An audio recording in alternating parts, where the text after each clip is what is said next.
Assalamualaikum warahmatullahi wabarakatuh. Izin dosen menyesuaikan. Kami dari kelompok 1 akan memaparkan hasil diskusi kami terkait hukum tata negara. Sebelum memulai presentase ini, saya akan memperkenalkan anggota kelompok saya. Yang pertama, ada Aditya Rafif Widyardi, STB 4313. Yang kedua, ada Iqbal Rashid Darmawan, STB 4332. Yang ketiga, ada Emriko Giralda Harsari, STB 4337. Yang keempat, ada Maria Rana Induek, STB 4339. Yang kelima, ada Muhammad Rizky Manurung, STB 4346. Yang keenam, ada saya sendiri, Winar Nur Amalia, STB 4360.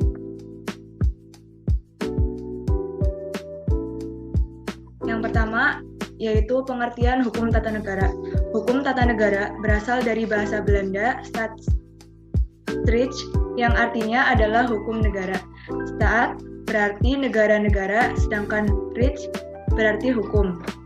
Hukum tata negara merupakan cabang ilmu hukum yang membahas mengenai tata struktur kenegaraan, mekanisme hubungan antar struktur kenegaraan, serta mekanisme hubungan antara struktur negara dengan warga negara.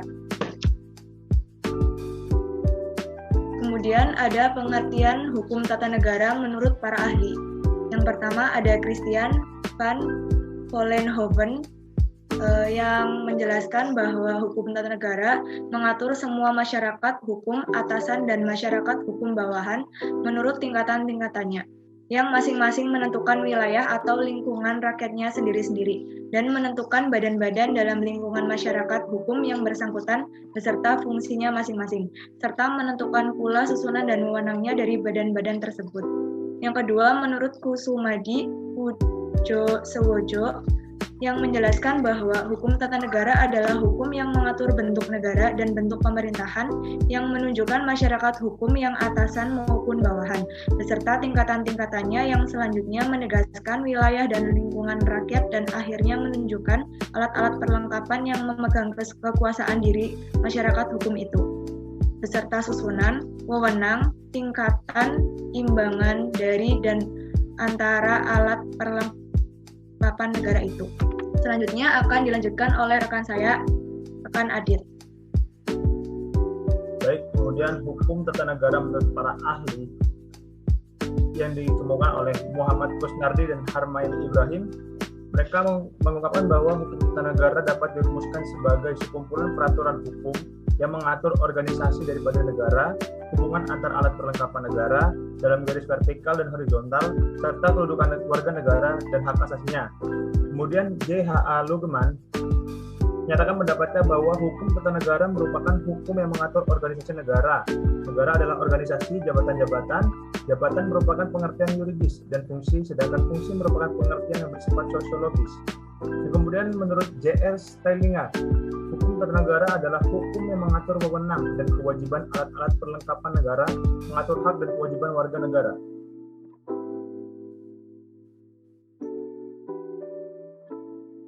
Kemudian ada ruang lingkup dalam hukum tata negara.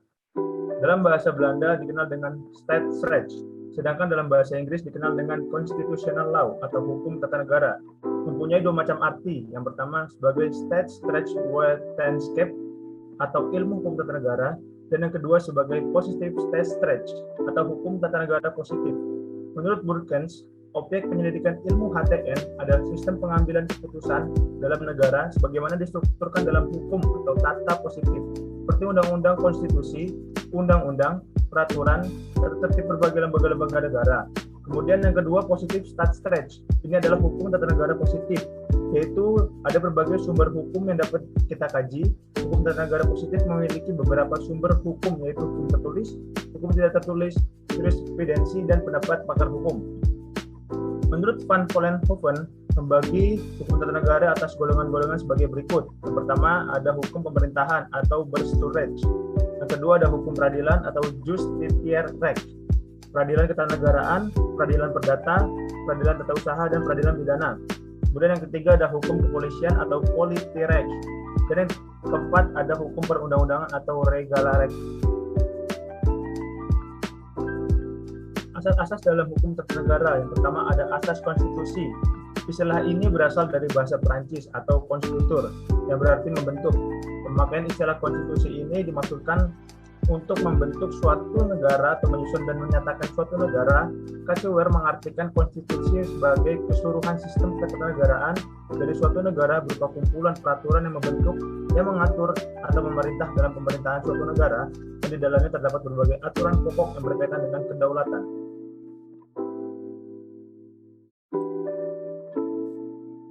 Kemudian azas-azas dalam hukum tata negara yang selanjutnya ialah azas negara hukum, di mana secara etimologi negara berasal dari kata stat atau dalam bahasa Belanda dan Jerman, yang dalam bahasa Inggris adalah state dan bahasa Prancis etat, status atau statum dalam bahasa Latin. Kata-kata tersebut berarti meletakkan dalam keadaan berdiri, menempatkan atau membuat berdiri. Negara adalah lanjutan dari keinginan manusia hendak bergaul antara seorang dengan orang lain dalam rangka menyempurnakan kebutuhan hidupnya.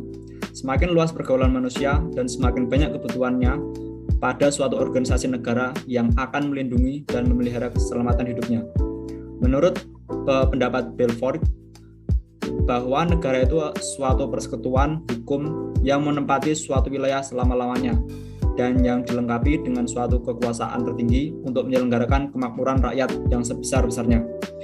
Hukum yang kita maksud dalam kaitannya dengan negara di sini adalah hukum positif yang berlaku mengikat sebagaimana dasar negara dan peraturan perundang-undangan yang ditaati dan diterapkan oleh warga negara dan lembaga-lembaga negara secara sama tanpa menyimpangkan teori-teori hukum yang ada. Terus yang ketiga adalah azas-azas dalam hukum tata negara adalah azas pembatasan kekuasaan.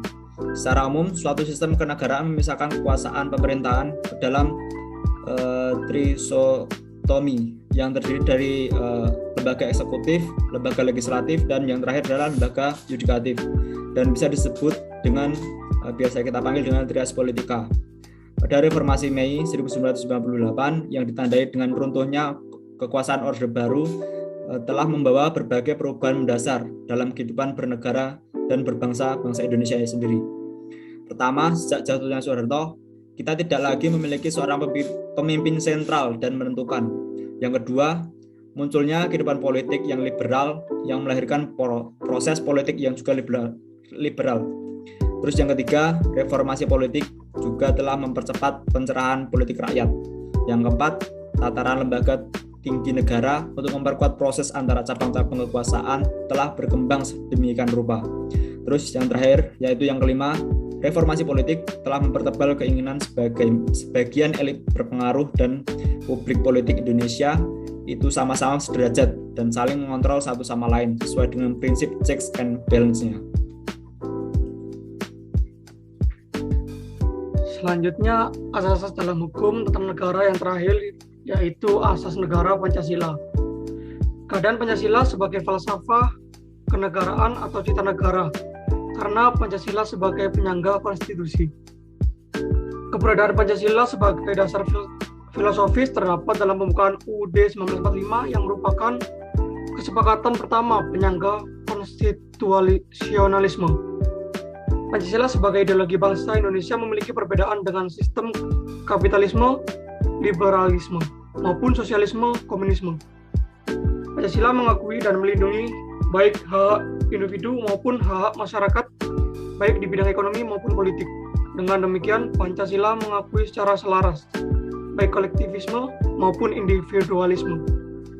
Pancasila sebagai dasar negara, hal ini berarti bahwa setiap tindakan aparatur negara dan rakyat harus sesuai dengan Pancasila yang sudah ditetapkan sebagai dasar negara tersebut. Selanjutnya, sumber hukum tata negara. Sumber hukum formil dalam hukum tata negara tidak hanya terbatas sampai pada sumber hukum tertulis. Selanjutnya, sumber hukum formil dalam hukum tata negara dapat dilihat pertama-tama dari Undang-Undang Dasar 1945, kemudian mengalir peraturan-peraturan pelaksana yang menurut tingkatnya masing-masing merupakan hukum formil, yaitu yang pertama, ketetapan Majelis Pemusyawaratan Rakyat. Yang kedua, undang-undang atau peraturan pemerintah pengganti undang-undang atau yang bisa disebut Perpu. Yang ketiga, peraturan pemerintah. 4. Keputusan Presiden. 5. Peraturan pelaksana lainnya. 6. Kebiasaan ketatanegaraan atau convention sebagai sumber hukum tata negara. Dan yang terakhir, traktat atau perjanjian sebagai sumber hukum tata negara.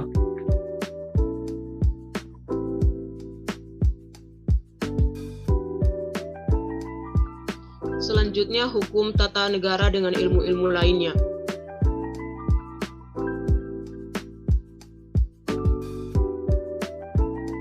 Yang pertama, ilmu negara. Ilmu negara merupakan pengantar bagi HTN dan HTN. Hukum juga mempelajari hukum positif yang berlaku dalam suatu negara. Hukum tata negara mempelajari negara dari segi struktur. Yang kedua, hukum politik mengatur organisasi kekuasaan negara, sedangkan ilmu politik mempelajari kekuasaan dilihat dari aspek perilaku kekuasaan tersebut. Setiap produk undang-undang merupakan hasil dari proses politik atau keputusan politik. Yang ketiga, hukum administrasi negara. Hukum administrasi negara merupakan bagian dari hukum tata negara dalam arti luas, sedangkan dalam arti sempit, hukum administrasi negara adalah sisanya setelah dikurangi oleh hukum tata negara. Selanjutnya adalah kesimpulan dari hasil presentasi kami. Hukum tata negara adalah hukum yang mengatur organisasi negara, hubungan alat perangkapan negara, susunan, dan wewenang serta hak dan kewajiban warga negara. Ruang lingkup hukum tata negara meliputi dalam arti luas dan dalam arti sempit.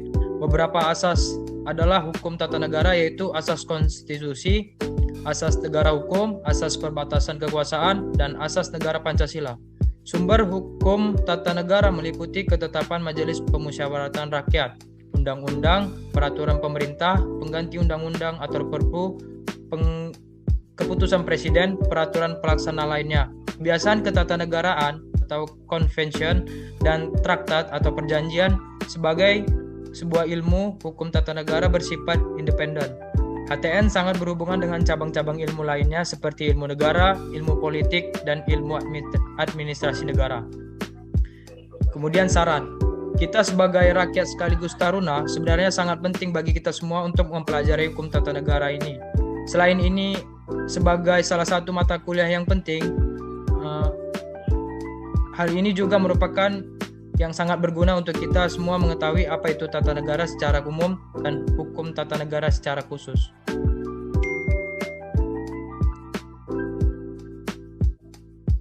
Berikut adalah daftar pustaka dari kutipan yang kami ambil untuk presentase kami pada saat ini.